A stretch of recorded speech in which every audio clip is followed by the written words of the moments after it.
태국 전역에 교통대란이 계속되면서 민심이 폭발 직전에 이르렀습니다.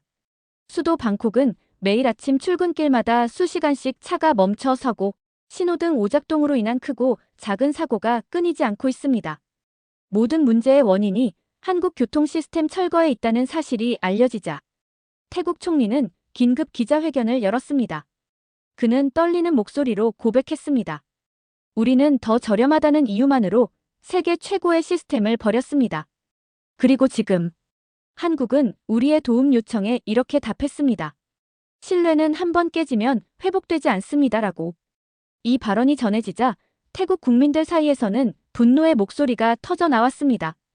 어째서 정부는 검증된 한국 시스템을 포기하고 이런 혼란을 자초했을까요? 방콕에서 3개월간 체류했던 이탈리아 출신 교통 전문가의 보고서가 그 진실을 밝혀줍니다. 저는 이탈리아 밀라노 출신 도시교통 전문가 줄리아 베르디입니다.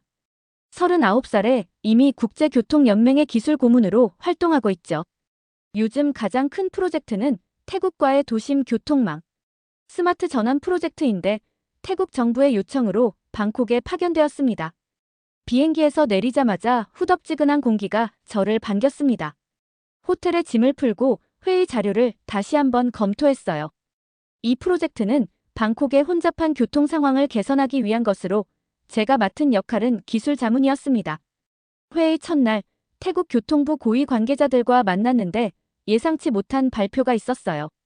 태국 교통부 장관은 큰 목소리로 말했습니다. 우리는 더 이상 한국식 질서 중심 기술은 쓰지 않겠습니다.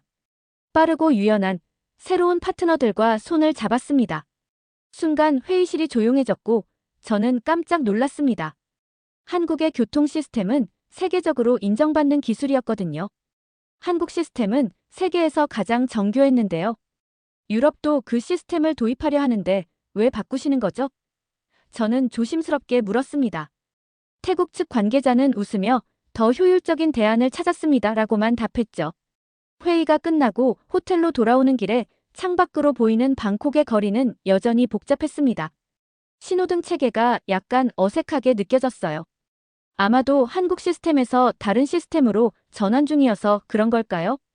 호텔 방에 돌아와 노트북을 열고 지난해 독일 프랑크푸르트에서 열린 교통기술 포럼 자료를 찾아봤습니다. 그때 서울의 스마트 신호 연동 체계 발표를 본 기억이 선명했거든요. 그 발표에서 한국 엔지니어는 이렇게 말했죠. 도로 위의 질서가 도시의 심장 박동입니다. 우리는 이것을 기술로 증명했습니다. 그 시스템의 핵심은 정확성과 신뢰성이었습니다. 교통량을 실시간으로 분석하고 신호를 최적화해 모든 차량이 최소한의 대기 시간으로 이동할 수 있게 만드는 거죠. 유럽 여러 도시들이 이 시스템에 관심을 보이고 있었는데 태국은 왜 포기하려는 걸까요? 다음 날 아침 프로젝트 세부 내용을 확인하기 위해 태국 교통부 사무실로 향했습니다. 그곳에서 새로운 파트너에 대한 정보를 접했어요. 태국은 더 저렴한 외국 기업들과 계약을 맺었고 기존의 한국식 시범망을 철거하기로 결정했더군요. 그 자리는 속도를 강조하는 동아시아권 기술 컨소시엄이 메우게 된다고 합니다. 프로젝트 책임자인 차이롱 씨가 설명했습니다.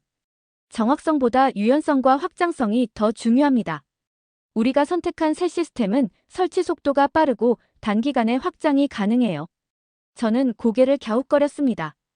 교통 시스템에서 정확성은 기본 중의 기본인데 말이죠. 세계적인 대도시들이 한국의 시스템을 벤치마킹하는 이유는 정확히 그 신뢰성 때문이었거든요. 새 시스템의 안정성은 어떻게 검증되었나요? 제가 물었을 때 차이롱 씨는 미소만 지었습니다. 이미 여러 도시에서 사용 중입니다. 걱정 마세요. 사무실을 나와 방콕 시내를 둘러보기로 했습니다. 버스를 타고 시내를 관찰하면서 신호등 시스템을 살펴봤어요. 몇몇 교차로에서는 이미 작업이 시작된 듯 했습니다. 한국 기업이 설치했던 장비들이 철거되고 있었어요. 버스 창문 너머로 작업 현장을 지켜보니 마음이 무거워졌습니다. 방콕 시민들은 이 변화가 어떤 결과를 가져올지 알고 있을까요? 교통체계는 도시의 혈관과 같은데 그 핵심 시스템을 갑자기 교체한다는 건 위험한 도박처럼 느껴졌거든요. 호텔로 돌아오는 길에 택시 기사님과 대화를 나눴습니다. 요즘 교통 상황이 어떠세요? 라고 물었더니 기사님은 한숨을 쉬며 대답했어요. 점점 복잡해지고 있습니다. 특히 신호등이 바뀐 구역은 더 혼잡해졌어요. 방콕의 좁은 골목길을 빠져나가며 생각했습니다. 도시 교통은 단순한 기술의 문제가 아니라 도시 문화와 철학의 반영이기도 하죠. 한국의 시스템은 모두를 위한 질서라는 철학이 담겨 있었습니다. 새로운 시스템은 어떤 가치를 담고 있을까요? 호텔방에 도착해 노트북을 열고 이메일을 확인했습니다. 프로젝트 관련 자료들이 도착해 있었어요. 새 시스템 설계도를 살펴보니 걱정이 더 커졌습니다. 너무 많은 부분이 생략되어 있었거든요. 방콕에 온 지 정확히 한 달이 지났을 때였습니다. 아침 일찍 급한 전화가 왔어요. 방콕 중심부 교차로의 신호 시스템이 일시 정지되었다는 겁니다. 서둘러 현장으로 향했죠. 도착했을 때 이미 도로는 완전히 마비된 상태였습니다. 신호등이 멈춘 건 겨우 5분이었지만 그 여파로 1시간 넘게 교통 대란이 이어지고 있었어요. 택시는 길 한가운데 멈춰 서 있었고 버스는 우회로를 찾지 못한 채 연쇄 정체에 갇혀 있었습니다. 이런 일이 처음은 아닙니다. 현장 책임자인 수파 씨가 말했어요.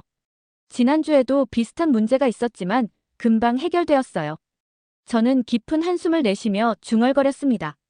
한국 시스템이었다면 한 구간이 멈춰도 다음 구간이 자동으로 대체했을 텐데요. 한국의 교통 시스템은 다중 백업 체계를 갖추고 있어서 한 부분이 실패해도 다른 부분이 즉시 그 역할을 대신하도록 설계되어 있거든요. 이건 마치 심장 박동기와 같은 원리죠. 하나의 회로가 멈춰도 다른 회로가 즉시 작동해 생명을 유지하는 것처럼요. 현장에서 기술자들이 필사적으로 문제를 해결하려 애쓰는 모습을 지켜봤습니다. 그들의 얼굴에는 당혹감과 초조함이 역력했어요. 저는 속으로 생각했습니다. 이건 단순한 기술적 문제가 아니야. 전체 시스템 설계의 문제일 거야. 그날 오후 태국 교통부에서 긴급 회의가 소집되었습니다. 회의실에 들어서자 긴장된 분위기가 느껴졌어요. 모두의 얼굴에 피로감이 역력했죠. 오늘 발생한 문제의 원인을 분석해봤습니다. 기술팀장이 설명을 시작했어요. 신호 제어 모듈의 일시적 오작동이었습니다. 이미 수정했으니 더 이상의 문제는 없을 겁니다. 하지만 저는 그 말을 온전히 믿을 수 없었습니다. 시스템에 본질적인 결함이 있다고 느껴졌거든요. 회의 후 몇몇 태국 기술자들과 대화를 나눴는데 그들도 비슷한 우려를 갖고 있더군요. 솔직히 이전 시스템이 더 안정적이었어요. 한 기술자가 소곤거렸습니다. 하지만 결정권은 우리에게 없었죠. 호텔로 돌아오는 길에 하늘에서 비가 쏟아지기 시작했습니다. 빗줄기 사이로 깜빡이는 신호등을 바라보며 불안한 예감이 들었어요. 이건 시작에 불과할 거라는 느낌이었습니다. 그 주 금요일, 더 심각한 사고가 발생했습니다. 방콕 외곽도로에서 사중 추돌 사고가 일어난 거예요.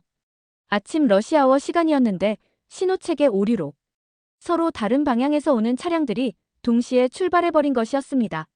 사고 현장에 도착했을 때 이미 구급차와 경찰차가 주변을 가득 메우고 있었어요. 다행히 심각한 부상자는 없었지만 8명이 경상을 입었다고 합니다. 사고 조사관이 저에게 다가와 설명했습니다. 신호등이 모든 방향에서 동시에 녹색으로 바뀌었다고 목격자들이 증언하고 있습니다. 기술적 오류가 확실해 보이네요.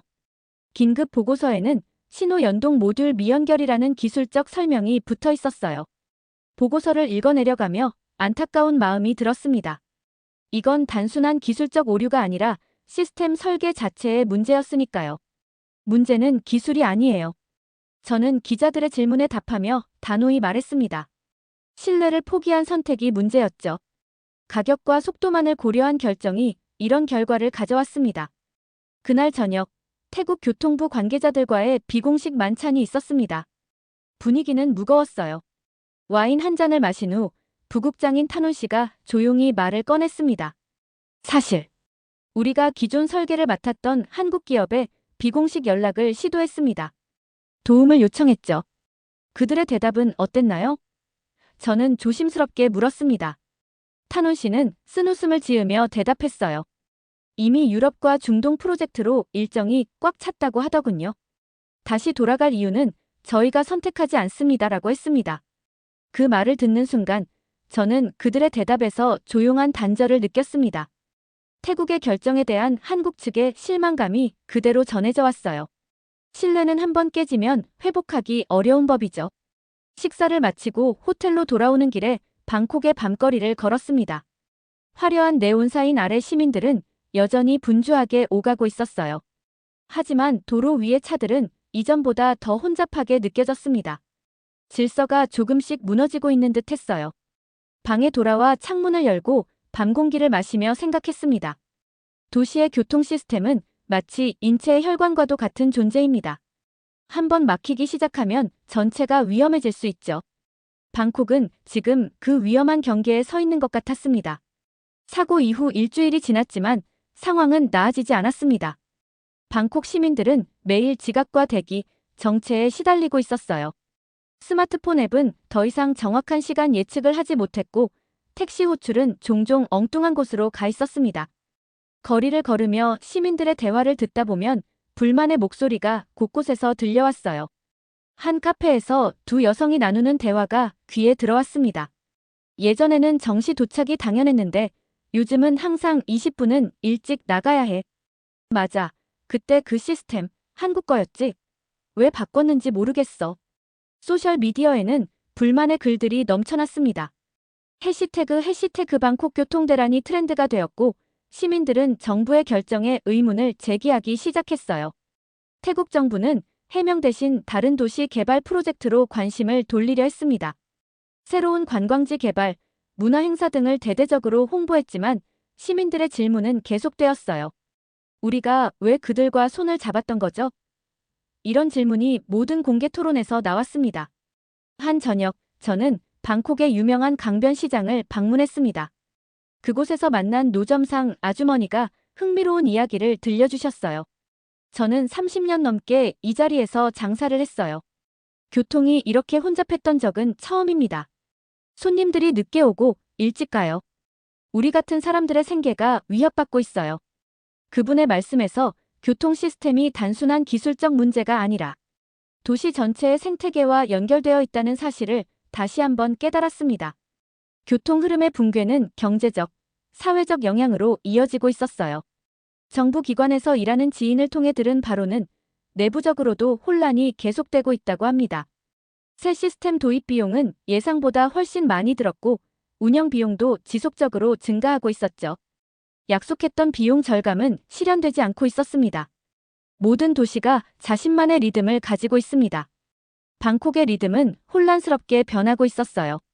마치 잘 조율된 오케스트라에 갑자기 다른 지휘자가 들어와 모든 연주자들이 혼란에 빠진 것처럼요. 비가 내리는 어느 아침, 저는 방콕 교통관제센터를 방문했습니다. 모니터 앞에 앉아있는 직원들의 표정이 어두웠어요.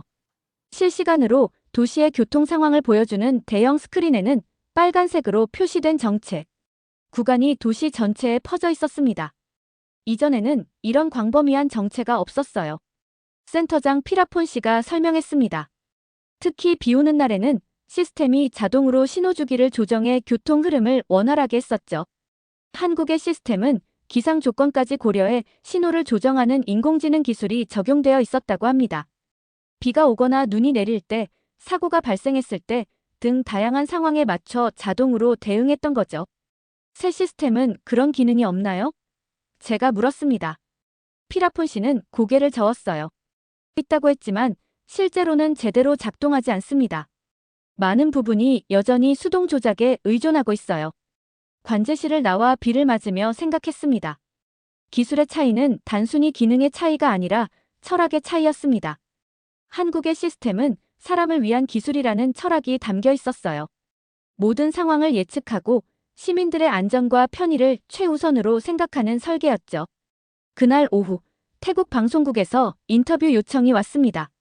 처음에는 거절하려 했지만 이것이 태국 사회에 도움이 될 수 있다는 생각이 들어 수락했어요. 인터뷰에서 저는 조심스럽게 의견을 밝혔습니다. 교통 시스템은 단순한 하드웨어의 문제가 아닙니다. 그 도시의 문화와 가치를 반영하는 거죠. 한국의 시스템이 세계적으로 인정받는 이유는 그들이 정확성과 신뢰라는 가치를 시스템에 구현했기 때문입니다. 방송 후 많은 시민들이 소셜미디어를 통해 지지의 메시지를 보내주셨어요. 사람들은 변화를 원했습니다. 하지만 이미 계약이 체결되고 시스템이 설치된 상황에서 되돌리기는 쉽지 않을 것이라는 걸 모두가 알고 있었죠. 호텔로 돌아오는 길에 택시 기사님이 물었습니다. 이런 상황이 언제쯤 나아질까요? 저는 솔직하게 대답했어요. 시스템을 완전히 재검토하고 필요한 부분은 다시 설계해야 합니다. 시간이 걸리겠지만 그게 올바른 방향일 거예요. 창밖으로 비가 그치고 석양이 물들기 시작했습니다. 방콕의 스카이라인이 아름답게 빛나고 있었어요. 이 아름다운 도시가 다시 제대로 숨쉬기를 바라는 마음이었습니다. 방콕에서의 프로젝트가 거의 마무리되어 가는 시점이었습니다. 제가 할 수 있는 일은 이미 다 했다고 느꼈어요. 남은 건 최종 보고서를 작성하는 일뿐이었죠. 호텔방에 앉아 노트북을 열고 방콕에서의 경험을 정리하기 시작했습니다. 창밖으로는 도시의 밤 풍경이 펼쳐져 있었어요. 불빛들이 마치 별처럼 반짝였지만 도로 위의 차들은 여전히 느리게 움직이고 있었습니다. 도시의 질서는 속도가 아닌 정확함에서 시작된다. 제가 키보드를 두드리며 적었습니다. 그리고 그 정확함은 한국이 만든 구조였다. 3달 동안의 관찰과 분석을 통해 명확해진 결론이었어요. 태국은 비용 절감과 빠른 구축을 위해 한국 시스템을 포기했지만 결과적으로 더 큰 사회적, 경제적 비용을 치르게 되었습니다. 보고서에 계속해서 적었습니다. 한국 기술자들은 태국의 결정에 대해 공식적으로 아무 말도 하지 않았다. 하지만 돌아오지 않는 그 침묵이 가장 큰 메시지였다. 신뢰는 모든 관계의 기본입니다. 국가 간의 관계도 마찬가지죠. 태국이 한국과의 기술 협력을 갑자기 중단했을 때 그건 단순한 계약 파기가 아니라 신뢰의 파기였습니다. 한국 측은 그 결정을 존중했지만 다시 돌아오라는 요청에는 응하지 않았어요.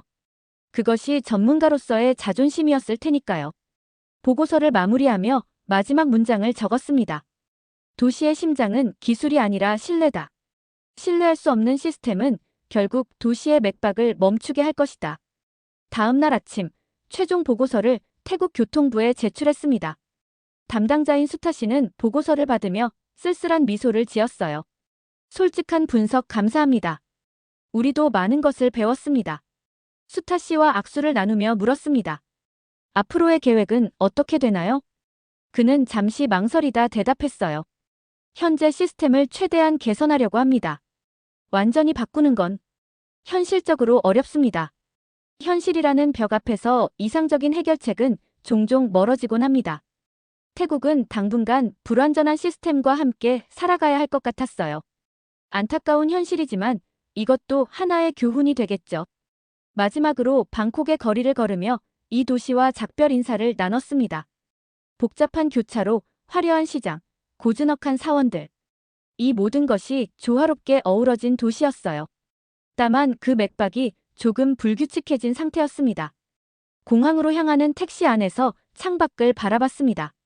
아침 러시아워 시간이라 도로는 여전히 정체되어 있었어요. 드문드문 멈춰 섰다 움직이기를 반복하며 택시 기사님은 라디오에서 나오는 교통 상황 안내에 귀를 기울이고 있었습니다. 늘 이런가요? 제가 물었습니다. 기사님은 고개를 끄덕이며 대답하셨어요. 요즘은 더 심해졌습니다. 언제부터인지 신호등이 우리의 리듬을 이해하지 못하는 것 같아요. 도시마다 고유한 리듬이 있다는 그 말씀이 가슴에 와닿았습니다. 기술은 그 리듬을 이해하고 맞춰줘야 효과적인 거죠. 한국의 시스템은 방콕의 리듬을 이해하려 노력했었는데 새 시스템은 그렇지 않은 것 같았어요. 정체된 도로에서 멈춰 있는 동안 스마트폰을 확인했습니다. 메일함에 새 메시지가 와 있었어요. 놀랍게도 한국 서울시청의 기술 자문 요청이었습니다. 서울의 교통 시스템을 더욱 발전시키기 위한 국제자문단을 구성 중이라는 내용이었죠. 메일을 읽으며 미소가 지어졌습니다. 한국은 이미 세계 최고 수준의 교통 시스템을 갖추고 있으면서도 계속해서 발전을 추구하고 있었어요. 더 나은 것을 향한 끊임없는 노력, 그것이 그들의 핵심 가치였습니다. 진짜 중심은 조용히 자기 일을 해온 그곳이었다. 저는 속으로 생각했습니다. 태국을 떠나는 마음이 복잡했습니다. 이 아름다운 나라가 겪고 있는 어려움이 안타까웠지만 한편으로는 이것이 귀중한 교훈이 되리라 믿었어요. 때로는 실패를 통해 더 많은 것을 배우기도 하니까요. 비행기가 이륙하며 창밖으로 방콕의 전경이 점점 작아졌습니다. 복잡하게 얽힌 도로와 건물들, 그 사이로 흐르는 차오프라야 강까지. 이 모든 것이 하나의 유기체처럼 숨쉬고 있었어요. 도시의 건강한 리듬을 되찾는 것, 그것이 진정한 스마트 시티의 첫걸음일 테죠. 서울행 비행기 안에서 노트북을 열고 한국 서울시청의 자문 요청에 답장을 시작했습니다. 이번 경험이 앞으로의 프로젝트에 큰 도움이 될 것 같았어요. 진정한 스마트 시티는 단순히 첨단 기술을 도입하는 것이 아니라 그 도시의 문화와 가치, 시민들의 삶을 깊이 이해하는 데서 시작된다는 것을 몸소 배웠으니까요. 비행기 창밖으로 구름 위에 떠오른 태양을 바라보며 생각했습니다. 빠른 건 누구나 할 수 있습니다. 하지만 정확하게 오래 해내는 건 준비된 자만 가능하죠. 그리고 한국은 분명 그런 나라였습니다. 조용히 하지만 확실하게 자신의 길을 걸어가는 나라. 진정한 기술 리더십은 그렇게 만들어지는 것이 아닐까요? 지금까지의 사연 어떻게 들으셨나요? 재밌게 들으셨다면 댓글로 남겨주세요. 추첨을 통해 커피 쿠폰들 보내드립니다. 다음에 더 재밌는 사연으로 돌아올게요. 감사합니다. 정말 믿을 수 없는 일이 일어났습니다. 최근 세계 방산 시장이 발칵 뒤집혔다고 해도 과언이 아닙니다.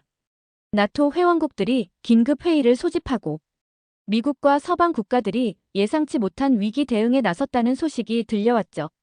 충격적인 건 이 사태를 해결하는 데 핵심적인 역할을 한 나라가 바로 한국이라는 점입니다. 심지어 한 유명 국방 전문가는 놀라운 발언을 했다고 합니다. 대체 무슨 일이 있었던 걸까요? 바로 들어보시죠. 그 전에 구독과 좋아요 한 번씩만 해주세요. 제발. 안녕하세요. 저는 데이비드 스펜서입니다.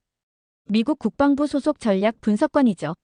하버드에서 국제안보와 전략학을 전공했고 현재는 국방부에서 아시아 지역 안보 전략을 담당하고 있습니다. 저는 그날도 평소처럼 사무실에서 일하고 있었습니다. 커피 한 잔을 들이키며 북대서양 조약기구의 최신 보고서를 검토하던 중이었어요. 갑자기 사무실 문이 벌컥 열렸습니다. 로버트 스틸, 우리 부서의 국방부 부차관이었죠. 로버트의 얼굴은 평소보다 훨씬 긴장돼 보였습니다. 그 순간 저는 뭔가 심상치 않은 일이 생겼다는 걸 직감적으로 알 수 있었어요. 로버트는 손에 들고 있던 빨간색 표지의 보고서를 흔들며 저를 불렀습니다. 국방부에서 빨간색 표지는 최우선 순위를 의미하죠. 무슨 일이 일어난 걸까요? 러시아의 새로운 동향? 중국의 군사훈련? 아니면 북대서양 해역에서의 긴급 상황인가요? 저는 급히 컴퓨터를 잠그고 로버트를 따라 회의실로 향했습니다. 회의실에 들어서자 평소보다 훨씬 많은 인원이 모여 있었어요. 분위기가 무거웠죠. 저에게 시선이 집중되었고 로버트가 자리에 앉으라는 손짓을 했습니다. 그리고는 빨간 표지의 보고서를 제 앞에 펼쳤습니다. 한국 방위산업 성장과 세계 시장 영향력 분석. 그 제목을 읽자마자 저는 코웃음을 쳤어요. 한국이라니, 정말 한국, 그 삼성 휴대폰과 현대 자동차나 만드는 작은 나라 말입니까? 저는 무의식적으로 비웃는 투로 말했습니다. 한국이 무슨 군사 강국이 됐답니까? 솔직히 말해서 제게 한국은 그저 미국의 보호국에 불과했어요. 지도에서 겨우 찾을 수 있을 정도의 작은 반도 국가죠. 경제적으로 몇 가지 전자제품이나 만들어 성공했을지 몰라도 군사적으로는 여전히 미국 군대 없이는 하루도 버티지 못할 나라로만 알고 있었습니다. 완전히 제 관심 밖의 나라였죠. 북한과 대치 중이라 군대는 있지만 그건 미국이 주는 무기로 겨우 버티는 수준이 아닌가요? 게다가 한국 군대가 무슨 힘이 있을까요? 주한미군으로 겨우 연명하고 있는 나라에 불과하잖아요. 지금 같은 상황에서 미군이 철수하면 바로 북한에 잡아먹힐 나라라고 봐도 무방했습니다. 한국 군인들이 있기는 한 건지 의문이 들 정도였죠. 그런데 이런 보고서를 보여주다니 정말 우스웠습니다. 방산 강국이라는 농담도 심합니다. 하지만 로버트는 제 반응에 아무런 말도 하지 않았어요. 그저 다음 페이지를 넘기라는 제스처만 했습니다. 그래서 저는 보고서를 넘겼어요. 그리고 그 순간 제 눈을 의심할 수밖에 없었습니다. 한국의 방산 수출액이 우리의 주요 동맹국들을 크게 앞질렀다는 사실을 그래프와 수치들이 명확하게 보여주고 있었거든요. 더 충격적인 것은 우리의 전통적인 무기 구매국인 유럽과 중동 국가들이 미국 무기 대신 한국 무기를 선택하고 있다는 점이었죠. 한국이 우리보다 앞서 있다니 이건 말이 안 됩니다. 우리 미국은 세계 최강국이고 가장 강력한 군사력을 보유한 나라인데요.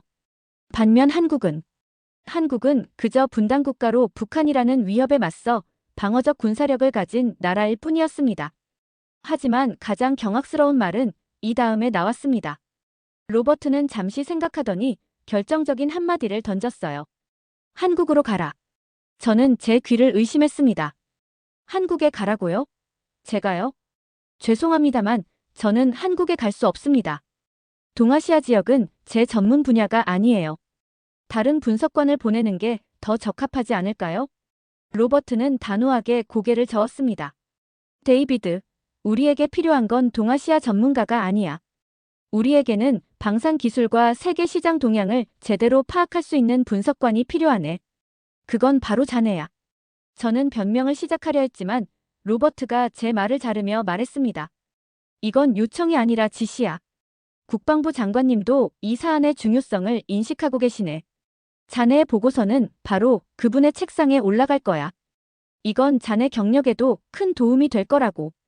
이런 식으로 얘기한다면 제 거절은 불복종으로 비칠 수도 있겠다는 생각이 들었어요. 승진은 물론 향후 커리어에도 악영향을 줄 게 분명했습니다. 솔직히 분노가 치밀어 오를 정도였어요. 한국에 가고 싶지 않았으니까요. 아시아는 제게 너무 낯선 곳이었고 특히 한국은 그저 TV에서나 보는 이국적인 나라일 뿐이었으니까요. 하지만 이건 명령이었습니다. 거부할 수 없는 임무였죠. 제 목소리는 굳어 있었어요. 알겠습니다. 준비하겠습니다. 로버트는 만족한 듯 미소를 지었습니다. 물론 그때는 알지 못했습니다. 곧 제 인생을 뒤엎을 만한 사건이 일어날 거란 사실을 말이죠. 그날 밤 저는 사무실에서 늦게까지 남아 있었습니다.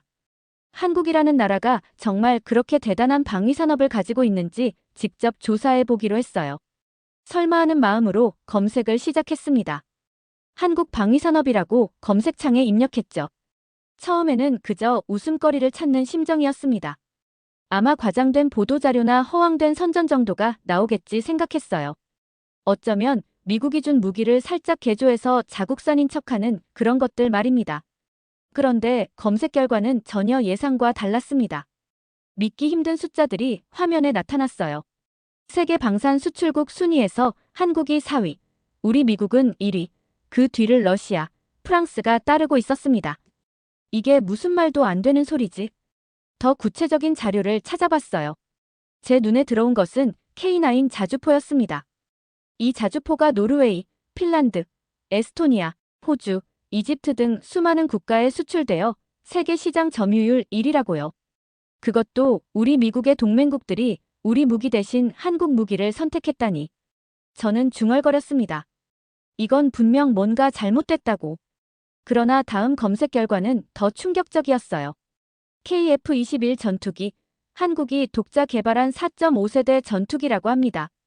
경공격기도 아니고 정교한 전투기를, 그것도 미국의 기술 지원 없이. 그리고 현무 미사일 시리즈, 한국이 장거리 탄도 미사일 시스템을 완비했다고요?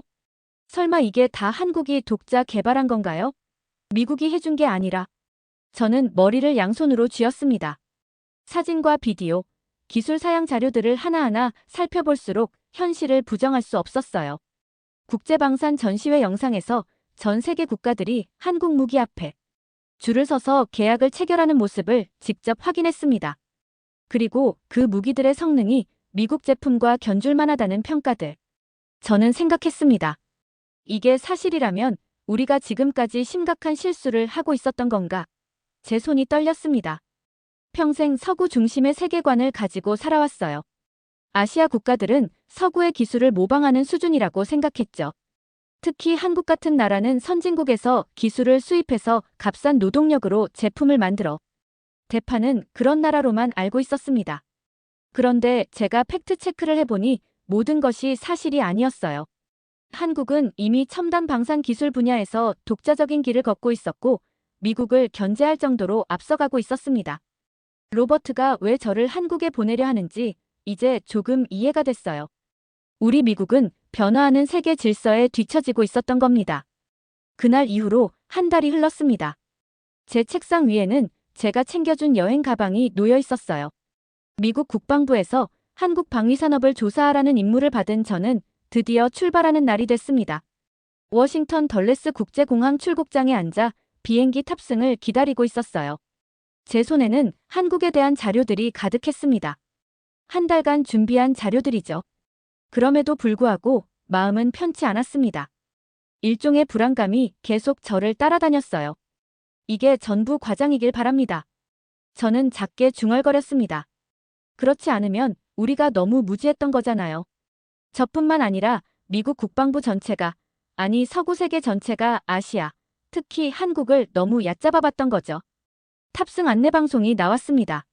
서울행 비행기에 오를 시간이었어요. 저는 깊은 숨을 내쉬며 일어났습니다. 제 앞에는 14시간의 긴 비행이, 그리고 그 끝에는 전혀 알지 못했던 새로운 세계가 기다리고 있었습니다. 비행기에 오르자 비즈니스 클래스 좌석으로 안내받았습니다. 국방부에서 특별히 신경 써준 모양이에요.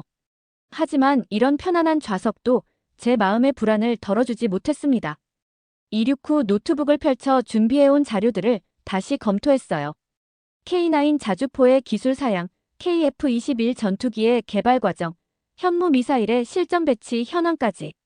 이 모든 것들이 분명 한국이 독자적으로 개발한 것이라면 미국의 방위산업은 어디쯤 위치하고 있는 걸까요? 창밖으로는 끝없는 태평양이 펼쳐져 있었습니다. 마치 제 앞에 놓인 미지의 세계처럼 광활하고 깊었어요. 한국이 정말 우리가 알던 것보다 훨씬 더 발전된 나라라면 우리의 세계관은 어떻게 바뀌어야 할까요? 비행기 안에서 한국 방위산업에 관한 다큐멘터리를 보기 시작했습니다. 한국 기업들이 세계 시장에서 어떻게 선전하고 있는지, 그들의 기술이 얼마나 혁신적인지를 보여주는 내용이었어요. 이건 미국이나 유럽 선진국들의 기술을 따라한 게 아니야. 저는 놀라움을 감추지 못했습니다. 화면 속에는 한국의 독자적인 군사기술 발전 과정이 상세히 나와 있었어요. 제가 알고 있던 세계 질서와는 너무나 다른 모습이었습니다.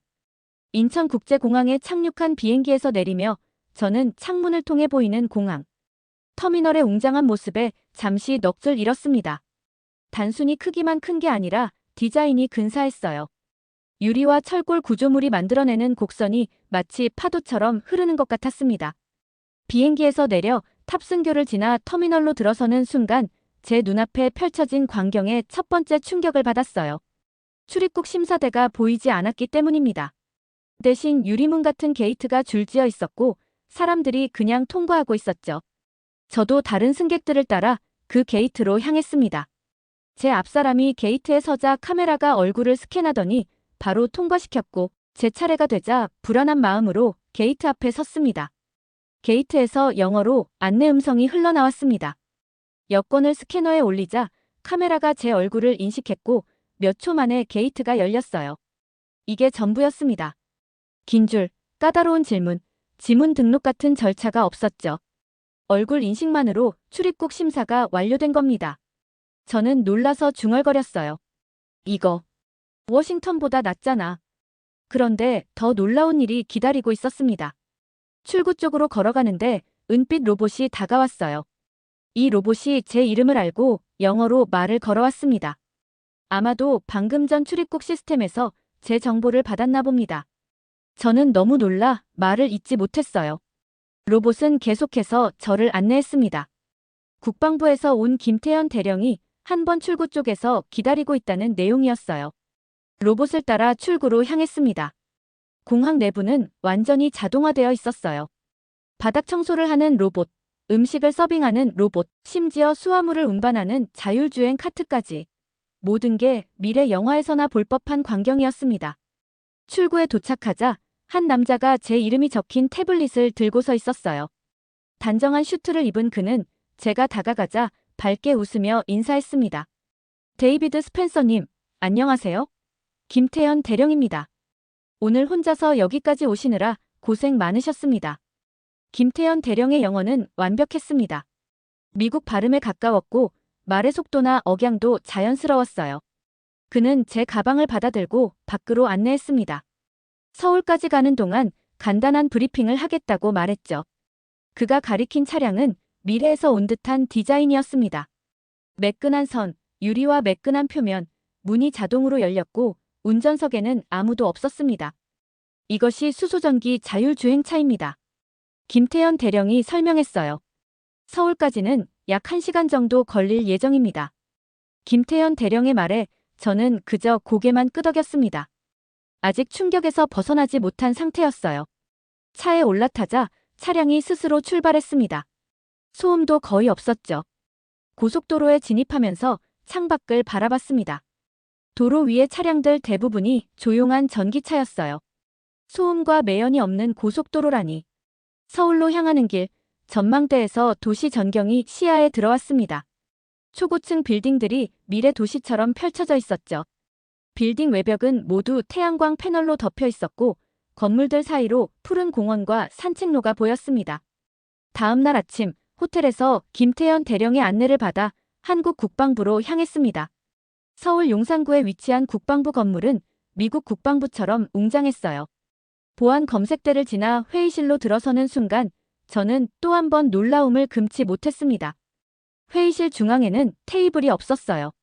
대신 원형의 투명한 디스플레이 패널이 있었고 주변에 의자들이 배치되어 있었습니다. 김태현 대령이 작은 장치를 조작하자 갑자기 공중에 3D 홀로그램이 나타났어요. 한국의 방위산업 현황을 보여주는 입체적인 그래프와 이미지였습니다. 저는 숨을 들이켰습니다. 3D 홀로그램 브리핑이라니. 영화에서나 보던 기술이었습니다. 그런데 더 놀라운 건 브리핑 내용이었습니다. 홀로그램은 K9 자주포의 세부 구조를 보여주며 회전했고 해외에 수출된 현황이 지도 위에 표시되었습니다. 김태현 대령이 한국이 개발한 무기체계에 대해 차분히 설명했어요. K9 자주포는 이미 노르웨이, 핀란드, 에스토니아, 호주, 이집트 등에 수출되어 세계 시장 점유율 1위를 차지하고 있습니다. 이 자주포의 성능은 기존의 미국이나 독일제 자주포를 능가합니다. 홀로그램이 바뀌어 KF-21 전투기가 나타났습니다.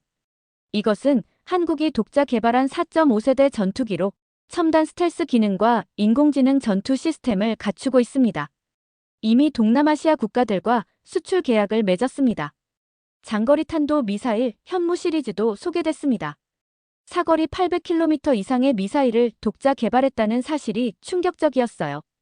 이어서 AI 드론 시스템이 등장했습니다. 수백 대의 드론이 집단 지능으로 작전을 수행하는 영상을 보면서 저는 마치 공상과학 영화를 보는 듯한 기분이었습니다. 더 놀라운 것은 수출 통계였습니다.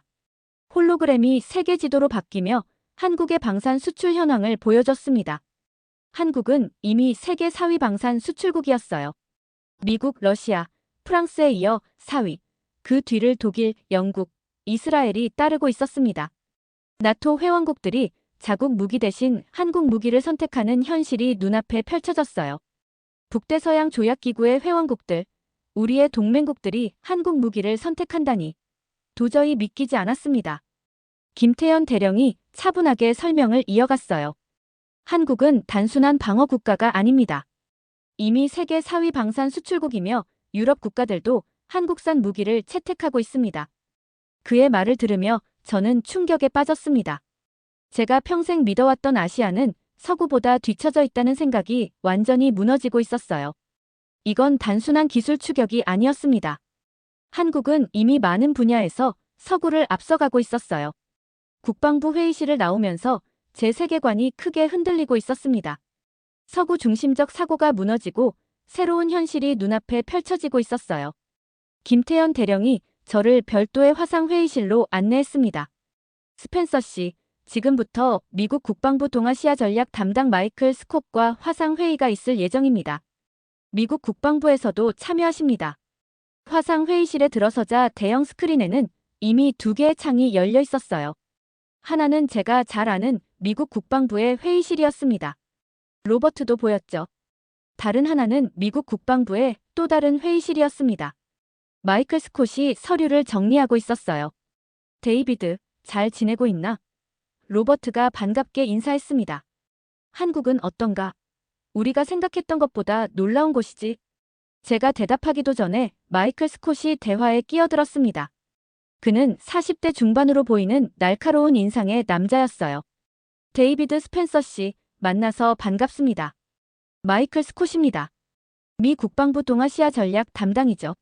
미국이 한국에 대해 관심을 갖기 시작했다니 기쁘게 생각합니다. 화상회의가 본격적으로 시작되었습니다. 마이클은 대만 유사시 미국의 군사 전략에 대해 이야기하기 시작했어요. 그런데 그의 설명 중에 놀라운 내용이 있었습니다. 대만 유사시 한국이 없으면 미군 작전 수행은 사실상 불가능합니다. 저는 그 말을 듣고 깜짝 놀랐어요. 세계 최강 대국인 미국이 한국 없이는 작전 수행이 불가능하다니요. 마이클은 계속해서 설명했습니다. 한국의 첨단 드론 기술, 사이버 방어 시스템, 그리고 정밀 타격 능력이 대만 방어에 핵심적인 역할을 한다고 했어요. 특히 중국의 대규모 사이버 공격과 대공 방어 시스템을 무력화하는 데 한국의 기술이 필수적이라고 설명했습니다. 더 놀라운 사실은 그 다음이었습니다. 그는 미국이 이미 한국의 AI 전투 시스템을 도입하고 있다고 밝혔습니다. 한국의 방공식별 AI가 미 공군의 방공 시스템보다 탐지율이 30% 높고 반응 속도는 2배 빠르다는 통계까지 공개했어요. 이게 말이 됩니까? 미국이 한국을 필요로 한다고요? 세계 최강대국이? 제 목소리에는 의심이 가득했습니다. 지금까지 저는 미국이 한국을 보호하는 일방적인 관계라고 생각했거든요. 그런데 이제는 미국이 한국의 기술을 필요로 한다니요? 마이클은 단호하게 답했습니다. 한국은 단순한 동맹이 아니라 이제 군사기술 파트너입니다. 미국도 한국을 무시할 때가 아니라는 말도 덧붙였습니다. 화상회의 내내 로버트는 거의 말이 없었어요. 그저 고개를 끄덕이며 메모를 하는 것이 전부였습니다. 아마도 그도 이런 현실에 충격을 받은 듯 했어요. 회의가 끝나고 스크린이 꺼진 후 저는 조용히 생각에 잠겼습니다. 단 며칠 사이에 제가 알던 세계 질서가 완전히 뒤바뀐 것 같았어요. 미국이 한국을 평가절하했던 것처럼 어쩌면 모든 서구 국가들이 아시아에 대해 심각한 편견을 가지고 있었던 건 아닐까요? 김태현 대령이 제 생각을 읽은 듯 말했습니다. 앞으로의 일정에 한국국방연구원 방문이 있다고 했어요. 그곳에서 정미경 박사를 만날 예정이라고 합니다. 정 박사는 한국의 미래 군사기술 개발을 이끌고 있는 인물이었습니다. 다음 날 아침 김태현 대령은 저를 한국국방연구원으로 안내했습니다. 화상회의에서 받은 충격이 아직 가시지 않은 상태였지만 더 많은 것을 보고 확인해야 했어요. 마음속에는 여전히 의심이 남아 있었습니다. 정말 한국이 미국마저 필요로 할 정도로 발전했을까요? 연구원 입구에서 저희를 맞이한 정미경 박사는 단정한 정장 차림의 50대 여성이었어요. 그녀의 영어 역시 완벽했습니다. 그녀는 저를 연구원 내부 시설로 안내했습니다. 스펜서 씨, 오늘은 우리 연구원에서 개발 중인 미래의 전쟁 대비 기술들을 보여드리겠습니다. 첫 번째로 안내받은 곳은 드론 연구실이었어요. 커다란 실내 테스트장에서는 수백 대의 소형 드론이 마치 한 몸처럼 움직이고 있었습니다. 정 박사의 설명에 따르면 이것은 AI 군집 드론 시스템이라고 했어요. 드론들이 중앙 통제 없이도 서로 소통하며 임무를 수행하는 자율 전투 체계였습니다. 한 대가 고장나면 다른 드론들이 즉시 그 역할을 대체했어요. 적의 방해 전파가 있어도 자체적인 판단으로 대응한다고 합니다. 이미 수천 대 규모의 군집 드론이 실전 배치를 앞두고 있다는 설명을 들으며 저는 그저 말문이 막혔습니다. 다음으로 안내받은 곳은 더 충격적이었어요. 완전 자율형 전투 로봇 연구실이었습니다. 두 다리로 걷는 인간형 로봇부터 네 발로 움직이는 경형 로봇까지 다양한 형태의 전투 로봇들이 있었어요. 정 박사는 이 로봇들이 이미 실전 배치를 완료했다고 말했습니다. 이 로봇들은 24시간 국경 경비를 하고 있습니다. 특히 비무장지대 일부 구역은 완전히 이 로봇들이 감시하고 있어요. 제 귀를 의심했습니다. 미국은 아직 원격 조종 로봇조차 제대로 실전 운용하지 못하고 있었거든요. 그런데 한국은 이미 완전 자율형 로봇을 실전에 배치했다니요. 세 번째로 보여준 기술은 양자 암호 통신 시스템이었어요. 정 박사는 이 기술이 세계 최고 수준의 보안 기술이라고 자랑스럽게 설명했습니다. 어떤 해킹 시도도 즉시 감지할 수 있고 이론적으로 해독이 불가능하다고 했어요. 우리 군 통신의 80%가 양자 통신으로 전환 완료되었습니다. 나머지 20%도 올해 안에 완료될 예정이에요. 마지막으로 안내받은 곳은 우주군사력센터였습니다. 대형 스크린에는 지구 궤도를 돌고 있는 한국의 군사 위성들이 표시되어 있었어요. 정 박사는 이 위성들이 실시간으로 지구를 감시하고 있다고 설명했습니다. 우리 위성은 10cm 크기의 물체까지 식별할 수 있는 해상도를 갖추고 있어요. 24시간 지구 전역을 감시하며 특히 주변국의 군사 동향을 실시간으로 파악하고 있습니다. 모든 시설을 둘러본 후 저는 더 이상 부정할 수 없었어요. 제가 본 것은 미국을 포함한 대부분의 서구 국가들이 아직 상상만 하고 있는 기술들이었습니다. 미국은 여전히 기존 방식의 군사력을 유지하고 있지만 한국은 이미 미래 전쟁을 준비하고 있었어요. 연구원을 나오면서 정 박사가 마지막으로 한 말이 제 귀에 깊이 박혔습니다. 스펜서 씨, 우리가 보여드린 것은 이미 실전 배치된 기술들 뿐입니다. 개발 중인 기술들은 보안상 보여드릴 수 없지만 그것들은 더욱 혁신적이고 미래 지향적입니다. 호텔로 돌아오는 차 안에서 저는 깊은 생각에 잠겼습니다. 미국과 한국의 기술 격차는 제가 상상했던 것보다 훨씬 컸어요. 이대로라면 10년 후, 아니 5년 후에는 그 격차가 더 벌어질 것이 분명했습니다. 그렇게 시간이 흘러 한국에서의 임무를 마치고 미국으로 돌아오는 비행기 안에서 저는 보고서 초안을 작성했습니다. 손가락이 키보드 위에서 멈추기를 반복했어요. 한국에서 본 것들을 어떻게 표현해야 할지, 동료들이 제 보고를 어떻게 받아들일지 고민됐습니다. 워싱턴에 도착하자마자 로버트가 저를 맞이했어요. 그의 표정은 진지했습니다. 데이비드, 정부 고위층에서 내 보고를 기다리고 있어. 내일 오전 10시에 긴급 회의가 소집됐습니다. 다음 날 아침 미국 국방부 대회의실은 이례적으로 많은 인원으로 가득 찼습니다. 국방장관을 비롯한 고위 관료들, 군 수뇌부, 그리고 여러 부처의 관계자들이 모여 있었어요. 저는 무거운 발걸음으로 앞으로 나갔습니다. 프레젠테이션을 시작하기 전 잠시 주변을 둘러봤어요. 이 사람들이 제 말을 믿어줄까요? 한국에서 직접 보고 느끼지 않은 사람들에게 이 충격적인 현실을 어떻게 전달할 수 있을까요? 한국은 우리의 상상을 뛰어넘는 수준으로 발전해 있었습니다. 제 첫마디에 회의실이 조용해졌어요. 저는 계속해서 한국에서 본 모든 것들을 상세히 설명했습니다. 3D 홀로그램 브리핑부터 시작해 AI 군집 드론, 자율형 전투 로봇, 양자 암호 통신 시스템, 우주 군사력까지. 또한 미국조차 한국의 군사기술에 의존하고 있다는 충격적인 사실도 전했습니다. 그들의 군사력은 이미 우리를 위협하고 있으며 우리는 한국과 협력하지 않으면 군사강국으로서의 지위를 잃을 수 있습니다. 이 말을 끝으로 제 보고를 마쳤어요. 회의실이 술렁였습니다. 여기저기서 의심의 목소리가 나왔어요. 정말 그렇게 발전했다고? 우리가 알던 한국은? 이 보고서의 내용이 과장된 것은 아닌가? 국방장관이 자리에서 일어나 손을 들어 회의실을 조용히 시켰습니다. 데이비드의 보고는 우리 정보기관의 보고와도 일치합니다. 사실 우리는 몇 년 전부터 한국의 급속한 발전을 주시해왔습니다만 그 속도와 깊이는 예상을 뛰어넘었습니다. 장관은 잠시 생각에 잠긴 듯 침묵했다가 결단을 내렸어요. 오늘 논의된 내용을 바탕으로 저는 대통령께 한국과의 전면적인 군사 협력을 제안하겠습니다. 기술 교류, 공동훈련, 방산 협력까지 포함하는 포괄적인 협력 체계를 구축해야 합니다. 며칠 후 미국 정부는 공식적으로 한국과의 전면적인 군사 협력을 발표했어요.